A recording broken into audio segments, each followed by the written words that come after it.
Olá, seja muito bem-vindo a mais um programa Negócios de Família aqui pela TV Cidade. Eu sou Rogério Bon e hoje nós vamos conversar com um consultor que tem uma experiência muito grande na área de desenvolvimento de lideranças, de gestão de processos, colaborando muito fortemente com indústrias e com empresas de um modo geral há bastante tempo. Eu estou falando do engenheiro Wagner Vogado. Seja muito bem-vindo aqui ao Negócio de Família. Obrigado pelo convite, Rogério. É sempre um prazer estar em qualquer evento ao qual nosso amigo Rogério nos convida. Grandes oportunidades surgem dos contatos que ele nos traz. Muito obrigado pelo convite. Obrigado por ter aceito. Wagner, tu tens uma experiência muito grande no desenvolvimento de empresas, no encontrar melhores alternativas para processos, para mudanças de mindset dentro das organizações. Para os nossos telespectadores te conhecerem um pouco, antes da gente falar um pouco sobre esse específico ponto, eu queria te pedir para tu contar um pouco da tua trajetória como profissional, para que as pessoas conheçam o Wagner. Ótimo. É importante para a gente poder saber por que estamos, como fomos, né? E o que Exatamente. vamos desenvolver. Então, eu sou um eterno e apaixonado por conhecimento. Sou engenheiro de formação, né? Passei minha vida inicial acadêmica numa universidade, mas em contato com empresas para aprender um pouquinho da prática daquela teoria ao qual a gente estudou. Formado em engenharia metalúrgica, tinha feito um curso técnico de metalurgia, me empolguei muito com a empresa, com pessoas dentro das empresas, como as coisas se transformavam diante da presença de uma máquina, mas pela mão das pessoas. À medida que a gente começou a crescer um pouco mais, né, na formação, logicamente a gente foi para o mercado de trabalho, trabalhar desde empresas de característica familiar, empresas médias e pequenas, depois indo para empresas maiores, multinacionais, né? E a gente aprendeu o seguinte: o conhecimento está no livro, agora o resultado está pela prática do conhecimento. Vamos pegar mais conhecimento, vamos trazer formação em administração industrial, né? Porque todo engenheiro é bem treinado para resolver problemas, mas como a gente faz a gestão das pessoas, como a gente traz o resultado com as pessoas. Então, fizemos uma pós-graduação em administração industrial, depois em gestão de projetos, e até hoje sempre estudando finanças, porque tudo faz sentido à medida que a gente vai ver as pessoas trabalhando, buscando resultados. Então essa é um pouquinho da trajetória de Wagner Vogano. E um apaixonado por pessoas. Bacana. Mas tem um ponto que eu quero enfatizar, Wagner, porque nós estamos aqui gravando o programa dentro dos estúdios da TV Cidade, em Farroupilha, na Serra Gaúcha. Mas tu vieste de um outro lugar, né? Conta para nós um pouquinho Hum, dessa tua história que te trouxe até aqui, a região da Serra. essa história, né, que hoje ela está aqui, né, e estou muito satisfeito e muito bem acolhido na Serra Gaúcha, no Rio Grande do Sul, mas eu sou um cidadão que nasceu em São Paulo, mas eu sinto que boa parte da história é criada quando a gente caminha pelos locais, pelas regiões do Brasil, fora do Brasil. Então eu nasci em São Paulo, minha história de vida foi construída em São Paulo, mas eu percebi que ao longo do tempo, numa determinada empresa do setor de construção civil, ao qual trabalhei quase 30 anos, 29 anos alguma coisa, eu vinha muito para aqui, para a região da Serra, em especial Farroupilha, para trocar um pouco de experiência com uma grande empresa do setor de cutelaria aqui da região. E sempre que eu me deparava em 3 ou 4 viagens por ano, eu sempre pensava, eu vou morar aqui, eu vou dar um jeito de vir morar no Rio Grande do Sul, especial na região da Serra. Então, sou paulista, da Gema, como falam os cariocas, né? Paulista da Gema. Andei pelo Brasil inteiro, né? Por conta do trabalho, em especial do trabalho de consultoria. Como funcionário também andei e agradeço a minha empresa, ao qual eu trabalhei antes de me tornar um consultor, pelo mundo, né? Tive a oportunidade de conhecer aí alguma coisa por volta de 20 países, 20 culturas diferentes, tive a oportunidade de aprender. E olhando como consultor, o consultor tem que ir aonde o cliente precisa, aonde está a dor. Então nós fomos buscar aonde está a dor, aonde tem a oportunidade. E 80% da clientela nossa de consultoria está aqui na região de Curitiba para baixo. E o Rio Grande do Sul, a região da Serra Gaúcha, é muito rica. Nos mudamos para cá, trouxe a família, porque a família também é coisa importante, e eu sinto aqui no Sul o grande valor da família. Trouxemos a família, vim com a família, com os filhos, com a esposa, e estamos aqui nessa grande jornada do aprendizado de como ser gaúcho. Eu tenho amigos que dizem o seguinte: você virou um grande paulista gaúcho. Até chimarrão estamos tomando. Então essa é um pouquinho da história da vida pessoal como morador aqui da Serra.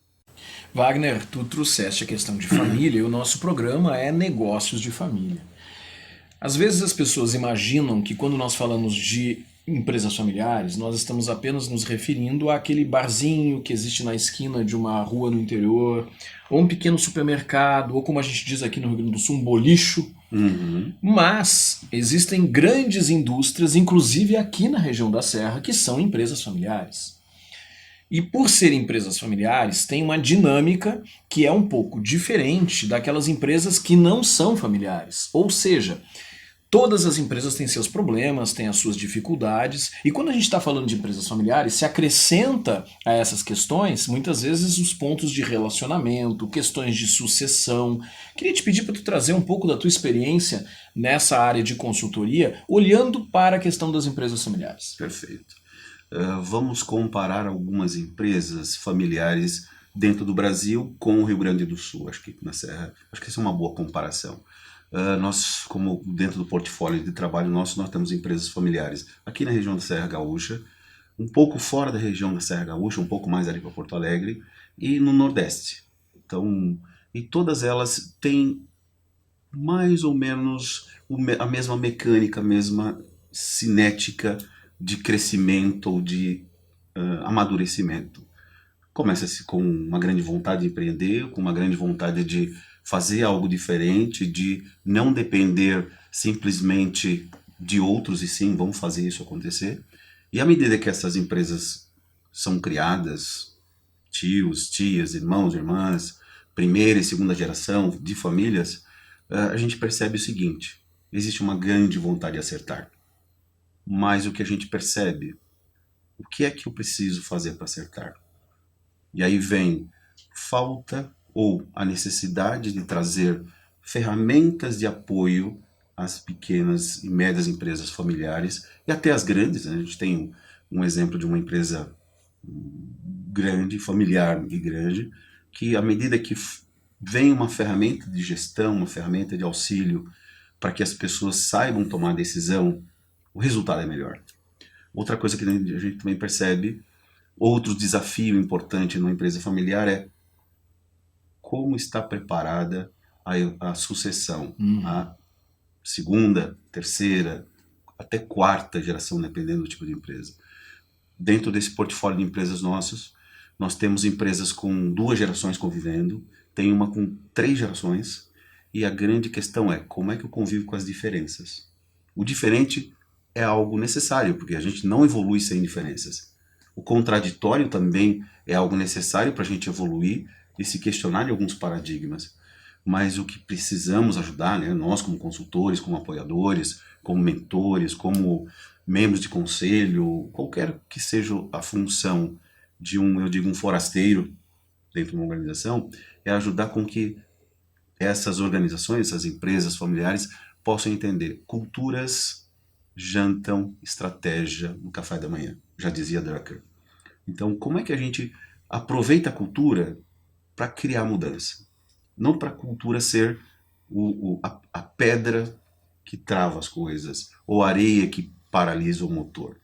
Então, a gente percebe o seguinte: as empresas, temos uma grande empresa aqui na região da Serra, que é uma empresa de família, né? Uma família muito forte, uma história muito importante, e que ela tem gestão e tem indicadores e uma forma de olhar o resultado por esses indicadores, fazer uma gestão da sua operação, das suas atividades por isso, mas também tem uma forte cultura de entendimento entre as gerações. As gerações anteriores entendem que tem que passar o bastão e estão formando, estão criando essa sucessão. E quem está recebendo o bastão percebe que tem uma grande responsabilidade. Eu não posso falhar. Eu posso errar, mas não posso trazer uma falha que vá criar um dano na empresa, que isso possa trazer um problema de compliance, um problema de alta rotatividade. A gente vai estar sempre aprendendo. Então. Mas essa empresa, como um grande exemplo de uma empresa familiar, é um bom balanço entre indicadores, gestão da operação, das suas operações industriais e administrativas, e um bom entendimento entre as pessoas que pensam diferente. E aí, para mim, a grande questão é boa comunicação, escuta ativa e empatia para lidar com as coisas diferentes. Então eu quero pegar um ponto do que está colocando para nós, porque muitas vezes nessa troca de gerações existe um risco da perda da essência, ou seja, aquilo que o fundador pensou como objetivo, como construção, a empresa hoje precisa ter, a gente fala muito isso, um propósito. E talvez lá atrás ela tenha tido um propósito, e no processo de transição de gerações, um dos desafios é manter esse propósito vivo. Claro, a gente pode enxergar empresas que pivotam, que se transformam, mas quando existe um propósito por trás, é mais fácil de se ultrapassar essa barreira do pai para o filho, do filho para o neto. Como é que tu vê isso? Qualquer negócio, desde um comércio pequeno, dentro de uma determinada vila, de um determinado bairro, até a grande empresa estruturada, familiar ou não, sem propósito ela morre. A gente tem percebido que empresas estão se reinventando à medida que elas olham para o seu passado e redescobrem o seu propósito. Então, para mim, o propósito é o grande óleo que faz com que esse motor das gerações dentro das empresas funcione bem. A geração que iniciou o negócio, ela montou aquilo por uma necessidade, logicamente, uma necessidade inicial de se sustentar, de se manter, mas não foi o objetivo, foi o meio para atingir um objetivo de poder ajudar as pessoas, poder criar uma cultura, poder evoluir um determinado local onde essa empresa está inserida culturalmente, industrialmente. Então, para mim, o propósito é um entendimento da paixão, um entendimento do que eu faço bem, um entendimento de como aquilo pode ajudar o outro e um entendimento de que ganhar dinheiro é importante, mas ele tem que ser um meio e não um fim. E tudo isso converge para um centro que é o propósito, que vai fazer com que um grande executivo já na faixa dos 50, 60 anos possa transitar as suas ideias para os trainees que hoje estão começando nas empresas com 20, 25 anos. O propósito é o que liga as pessoas. E propósito traz valor. Quais são os valores? O valor migra desde a primeira geração, aquele propósito, e vai descendo, e vai criando uma cascata até a geração que está entrando. Toda empresa que não tem um propósito, eu já vivi isso em empresa grande, né? Empresas grandes que deixaram de existir por falta de propósito. Ela existe para produzir um produto. Mas peraí, esse seu produto, ele traz que finalidade para o consumidor, para o cliente final? Ah, esse é um produto para tomar banho. Ou é um produto para criar conforto, saúde e beleza? Então, à medida que a gente olha as coisas sem propósito, não faz sentido. E não fazendo sentido, manda quem pode, as linguagens, as comunicações não são boas, e a forma de lidar com o seu produto vira uma forma mecânica. O propósito hoje pode dizer o seguinte: meu produto é este para atingir o meu propósito, mas amanhã eu posso dizer o seguinte: eu não tenho mais um produto, eu tenho um serviço para o mesmo propósito. Para mim, faz todo sentido que toda empresa que queira fazer sua transição, queira fazer a sua sucessão, que as gerações estejam convivendo, o propósito é o pilar ou toda a parte de base dessa mudança. Isso é uma coisa muito interessante, porque muitas vezes a gente vê os gestores se apaixonando pelo o que fazem e não por que fazem. Propósito é o porquê que eu faço, É é isso. por que a minha empresa existe. Então, não, essa caneca aqui é o que existe de melhor, é isso, eu vou defendê-la até o final. Tá, mas qual é o sentido de uma caneca? Né? Pode ser um objeto decorativo, pode ser um objeto para que eu coloque algo para matar a minha sede. Então, Uhum. se o objetivo é matar a minha sede, não precisa ser uma caneca, pode ser outra coisa. Então, percebam, essa é a diferença. Mas eu quero aproveitar para explorar um pouco contigo. Tu és engenheiro, eu sou administrador e Uhum. também sou engenheiro. Uhum. E dentro da engenharia, nós temos uma grande gama do que hoje a gente chama de hard skills, Perfeito. não? Habilidades técnicas, normas que precisam ser desenvolvidas por quem estuda essa área. Aí tu vai para o mercado de trabalho e tu percebe que a maior parte dos problemas que a gente enxerga dentro das empresas não estão ligados às questões técnicas, porque mal ou bem as pessoas aprendem as novas metodologias, conhecem as novas regras, mas os maiores problemas estão ligados ao relacionamento, a temperamento. Como é que tu percebe essa dificuldade, muitas vezes, das empresas lidarem com essa falta de um adequado desenvolvimento dos soft skills, das habilidades relacionais, e como é que isso pode ser trabalhado nas organizações? Um belo tema que daria para a gente ficar aqui alguns dias ou É talvez alguns verdade. anos conversando sobre isso, porque para mim o caminho que vai trazer uma mudança em qualquer empresa, em qualquer cidade, em qualquer país, e os países que estão mais evoluídos, que têm a sua hard skill, todo o seu pacote de hard skills desenvolvido, são países melhores, né? Então, conhecimento, eu digo muito isso nos meus clientes, em treinamentos e algumas publicações, que o conhecimento está disponível, né? E o conhecimento se atualiza de uma maneira e numa velocidade tão maluca que é impossível dizer o seguinte: o engenheiro que se formará semana que vem, se ele vai estar atualizado com a técnica que a melhor técnica para sua especialidade. A chance é muito baixa. Então o conhecimento está disponível. Então a gente aprende estudando em casa, indo para academia. Logicamente precisamos de ter um trabalho estruturado para desenvolver o pensamento e se formar na academia, mas o conhecimento se aprende, ele está disponível. Agora, infelizmente, por questões N, políticas, culturais, nós não aprendemos as hard skills. Ou talvez a gente aprenda com a nossa família. De novo a gente volta na família. Empatia. Se colocar no lugar do outro numa situação. Não ser o outro.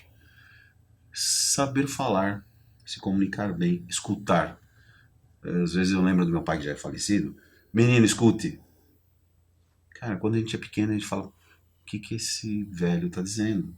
Mas quando a gente escuta, a gente está aprendendo, né? Quando a gente escuta, a gente descobre qual é o problema. Vamos pensar em outra grande hard skill, soft skill, desculpa, perdão, lidar com resolução de problemas. A gente até aprende matematicamente a resolver problemas, mas e quando tem pessoas no problema? Então, o relacionamento humano, interação pessoal, relacionamento interpessoal, são coisas muito mais fortes do que o conhecimento que está num livro, que está numa rede, numa internet. Os dois podem ser aprendidos? Podem, mas nunca nos disseram como aprender o soft skill. A gente sempre apanhou ou sofreu e descobriu que, olha, desse jeito, se eu for falar, eu não consigo nada. Então, hoje, antes de chegar aqui, né, eu estava num cliente e nós estávamos testando um determinado insumo num determinado processo, que nunca deu certo.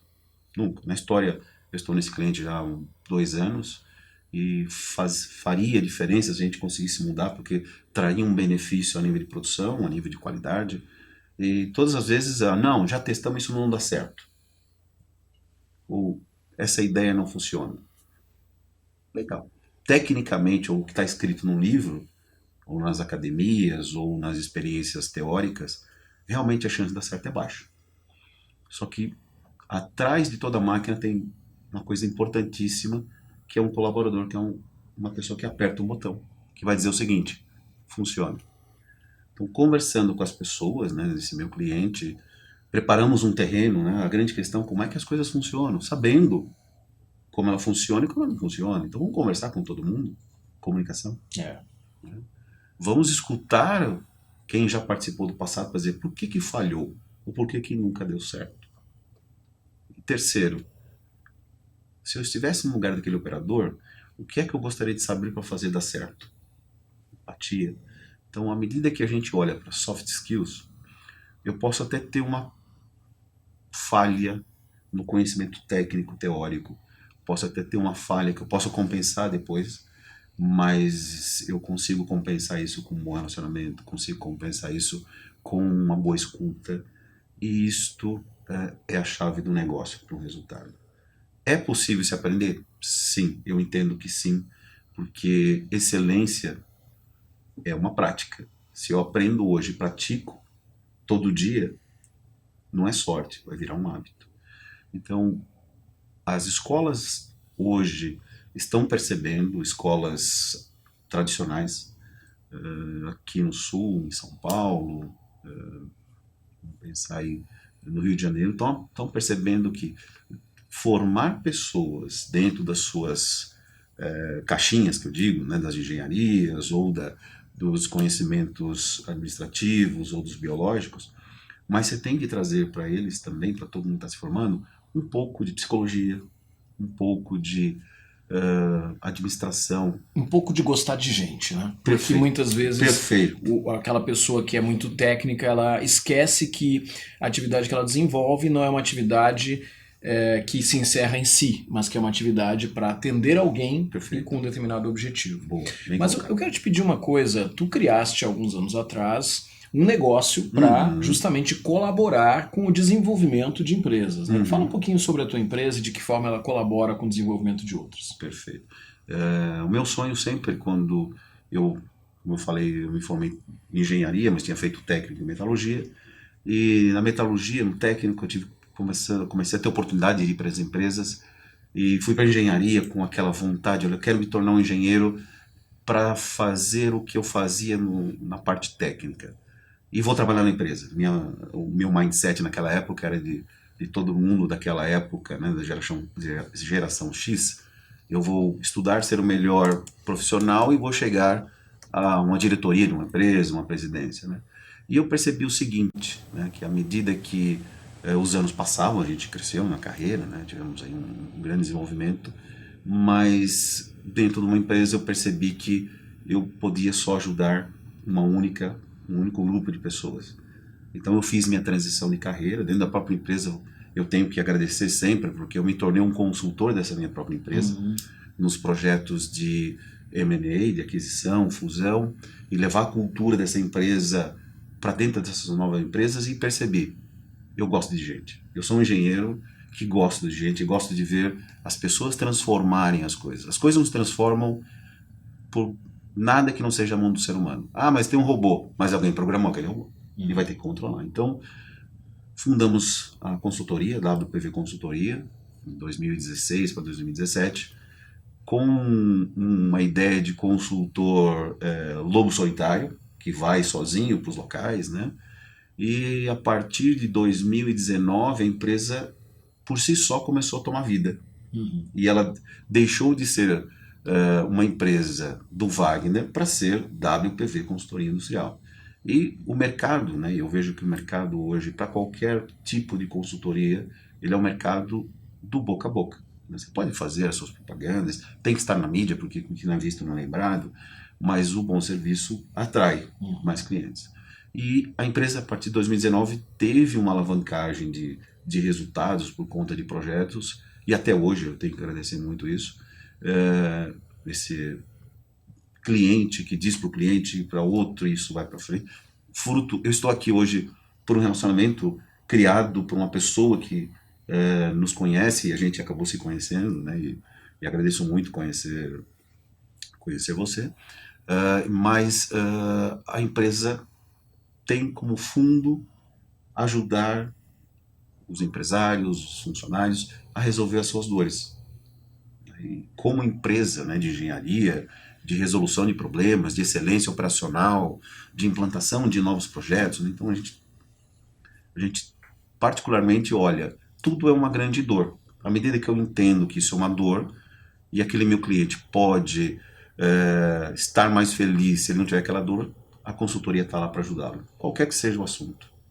É isso, um pouco da trajetória da companhia. Wagner, uma das coisas mais escassas neste mundo é o tempo. O nosso tempo está se esgotando. Eu quero te pedir para tu deixar uma mensagem para quem está nos assistindo aqui neste momento. Deixa uma mensagem para todas as gerações de qualquer negócio. Diferenças vão existir, problemas vão existir, mas esses são os grandes motores da mudança. À medida que eu vejo diferenças,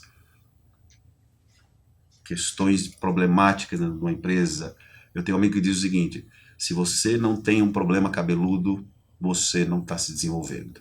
Então, tudo que nos incomoda, nos tira do lugar comum, nos faz se desenvolver, nos faz olhar para dentro, olhar para fora, nos faz chegar ao melhor de cada um de nós. Essa é a mensagem que eu deixo. Muito bom. Aqui no programa Negócios de Família, nós conversamos sempre sobre essa temática. De que forma os desafios dos negócios de família podem ser superados. E eu sempre trago pessoas com experiência, com vivência, que podem colaborar para pensar um pouco a enxergar novos caminhos para o seu negócio. O programa Negócio de Família conversou hoje com Wagner Vogado, engenheiro, consultor, empresário.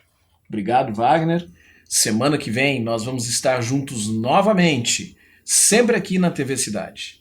Um grande abraço e até lá!